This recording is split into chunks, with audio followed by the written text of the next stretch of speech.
রাত্রে ঘুম নেই ঠাকুরের। অন্ধকার থাকতে থাকতেই বেরিয়ে পড়েন ঘর ছেড়ে।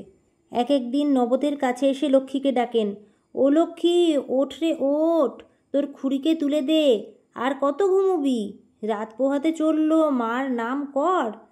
হয়তো শীতের রাত, ঘুম পাতলা হয়ে এসেছে, তবুও লেপ ছেড়ে উঠতে ইচ্ছে হয় না। লেপের মধ্যে কুণ্ডলি পাকিয়ে মা শারদা আস্তে আস্তে বলে ওঠেন লক্ষ্মীকে, তুই চুপ কর, ওর কি, ওর চোখে ঘুম নেই, এখনও উঠবার সময় হয়নি, কাকুকিল রা কাটেনি, সাড়া দিসনি। সাড়া না পেয়ে ঠাকুর ঠান্ডা জল নিয়ে আসেন, দরজার গোড়া দিয়ে বিছানার লেপের ওপর ছিটিয়ে দেন জল। তখন না উঠে উপায় কি? এমনিতে 4টের সময় নাইতে যায় সারদামা, নিয়ে এসে জপে বসেন।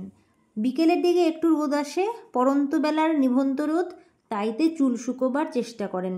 ওইটুকুন রোদে চুল কি শুকোয়? এক কাঁড়ি চুল। যোগেন মা সন্ধ্যের দিকে যখন আসে চুল বাঁধতে, তখন দেখে চুল ভিজে, প্রায়ই চুল বাঁধা হয় না। কেনই বা বাঁধবে? মা যে আলুলায়িত কুন্তলা, বুনো পাখি, খাঁচায় রাত দিন থাকলে বেঁতে যায়। সারদামাকে বলেন এসে ঠাকুর, মাঝে মাঝে পাড়ায় বেড়াতে যাবে, মাঝে মাঝে দুপুরবেলায় যায় একটু এদিক ওদিক।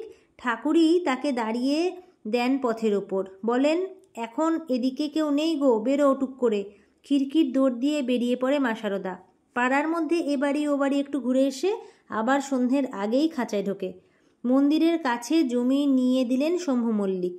কাপ্তেন শালকাঠ পাঠিয়ে দিলেন, তাই দিয়ে তৈরি হলো চালাঘর। নবতে জায়গার সংকুলান হয় না বলে চালাঘরে উঠে এলেন সারদা। একটি ঝি রইল তার তত্ত্ব করতে। সেই ঘরেই ঠাকুরের জন্যে রান্না করে সারদা, বড় থালায় বড় বড় বাটি সাজিয়ে খাবার নিয়ে যায় ঠাকুরের ঘরে।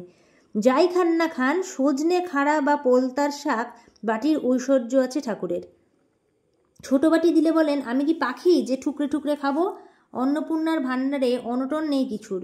পাত্র যদি রিক্তও হয়, ভরা থাকবে তা অন্তরের অমৃতে।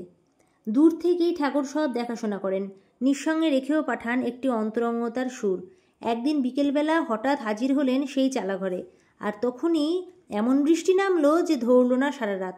তবে এখানেই 4টি রেঁধে খাওয়াও। অন্নপূর্ণার মন্দিরে সে কে কবে অভুক্ত থাকে? মা শারদা রাঁধল ঝোল ভাত, কাছে বসে খাওয়ালেন ঠাকুরকে। বৃষ্টির আর বিরাম নেই, তবে উপায় নেই, এ ঘরেই আজ রাত্রিবাস।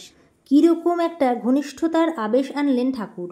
বললেন, সেই যে কালীঘরের বামুনরা রাত্রে বাড়ি যায়, এ যেন তেমনই হলো, তাই না? তার চেয়ে বেশি, ওরা যেখানে যায় সেটা শুধু ঘর, আর যেখানে মা শারদা থাকে সেখানে ঠাকুর আসেন, সেটা কালীর ঘর। 1918 সালের দুর্গাপুজোর সময় মাস্টারমশাই বললেন এক ভক্তকে, মাকে দর্শন করেছ? মহামায়া দেহ ধারণ করে কত ভক্তকে দর্শন দিয়ে কৃতার্থ করেছেন। যাও, আগামীকল্য মহাষ্টমী, আগামীকল্যই কিছু পদ্মফুল নিয়ে তার পাদপদ্ম পুজো করে এসো। পদ্মফুল নিয়ে ভক্ত গেল মার মন্দিরে বাগবাজার মাঠে। যেতে যেতে দুপুর হয়ে গেল। গিয়ে শুনল সেদিনের মতো পুরুষ ভক্তদের দর্শন হয়ে গিয়েছে, মায়ের পা জ্বলছে, বরফ দেওয়া হচ্ছে। বিকেল থেকে স্ত্রী ভক্তদের দর্শন চলবে শুধু। হতাশায় বসে পড়ল ভক্ত, হাতে ধরা পদ্মগুলি শুকিয়ে আসতে লাগলো, তবু ওঠে না, জায়গা ছাড়ে না। অন্তরের পদ্মদল তো ম্লান হবার নয়। এমন সময় শোনা গেল দুটি স্ত্রী ভক্ত পথ হারিয়েছে। ঠিক পথ হারায়নি, ঠিকানা ভুলে গিয়েছে। মেডিকেল কলেজের পেছনের গলিতে বাড়ি, কিন্তু নম্বর মনে নেই। এখন কে তাদের পৌঁছে দেয়? এমন কি কেউ আছেন এখানে যিনি ও পথ দিয়ে ফিরবেন? পদ্ম হাতে সেই ভক্তটি উঠে দাঁড়ালো। মার দর্শন যখন পাবো না, তখন যারা মার দর্শন পেয়ে কৃতার্থ হয়েছেন তাদের কাউকে যদি একটু সেবা সাহায্য করতে পাই, তবে তাই আমার দর্শন।